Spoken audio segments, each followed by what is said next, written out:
काकू, आज माझ्यामुळे सगळ्यांना किती त्रास झाला ना. सॉरी.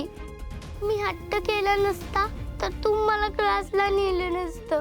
माझं चुकलं. मी तुझं ऐकायला पाहिजे होतं. मी जर ऐकलं असतं तर बाबाचं आणि आजीचं एवढं मोठं भांडण झालं नसतं. आता काय फायदा रडू? चूक केलीस तू. नियम मोडलाय तुम्ही.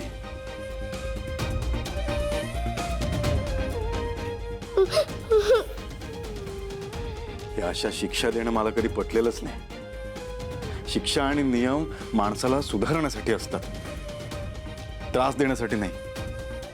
रात्रभर घराबाहेर ठेवणं, त्रास देणं, काय कसली आणि कुठून आलेली वृत्ती आहे माहिती नाही. त्या माणसांना कधी कळेल देवालाच माहिती आहे. वहिनी, तुला तरी कळायला हवं होतं ना. क्लास लावायचा होता तर एकदा तरी बोलायचं होतं माझ्याशी. आपण काहीतरी मार्ग काढला असता ना. सारंग, तुला सांगून काय होणार होतं? तू दिली असतीस का परवानगी? नाहीच म्हणाला असतास ना.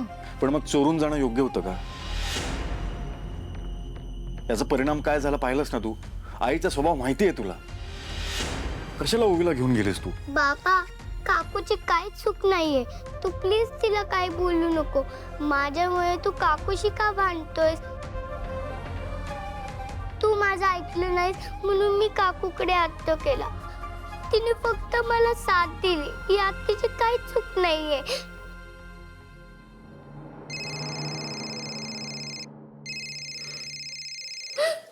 हॅलो. हॅलो विजय बाबा. ओवी असते का हो तिकडे?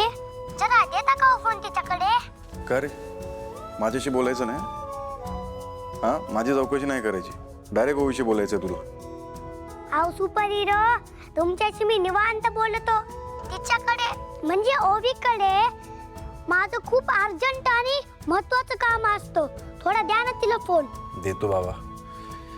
धरा, तुझ्या मित्राचा फोन आहे. अभिरचा फोन आहे? हो, अर्जंट काम आहे म्हणे तुझ्याशी. हॅलो अभिर. हॅलो ओवी, मला माहिती आहे तुझे बाबा तुझ्या जवळच आहेत. तू जरा लांब जा ना. म्हणजे मला एकटक बोलायचं. तू जरा तुझ्या बाबांपासून लांब जा.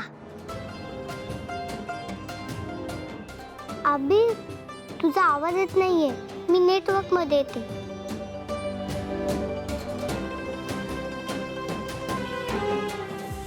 सारंग, ओवीला असं लपून छपून गाणं शिकताना बघितलं ना की अगदी सावलीची आठवण येते. ती सुद्धा अशीच जायची ना, कुणाला न सांगता लपून छपून गाणं गायला. वहिनी, नको तो आता विषय.